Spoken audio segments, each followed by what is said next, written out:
حضرت بریدہ رضی اللہ تعالیٰ عنہ سے روایت ہے کہ رسول اللہ صلی اللہ علیہ وآلہ وسلم نے ایک آدمی کو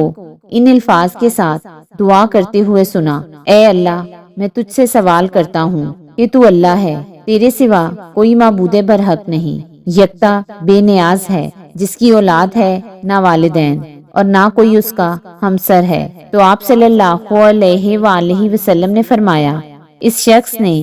اللہ سے اس کے اسم اعظم کے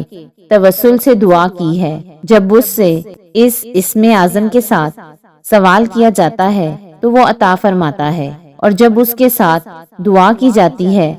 تو وہ قبول فرماتا ہے۔ حضرت سعد رضی اللہ تعالیٰ عنہ بیان کرتے ہیں، رسول اللہ صلی اللہ علیہ وآلہ وسلم نے فرمایا: حضرت یونس علیہ السلام جب مچھلی کے پیٹ میں تھے تو انہوں نے ان الفاظ کے ساتھ دعا کی تھی: لا الہ الا انت سبحانک انی کنت من الظالمین۔ تیرے سوا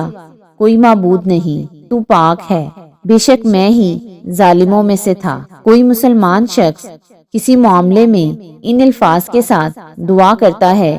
تو اس کی دعا قبول کی جاتی ہے۔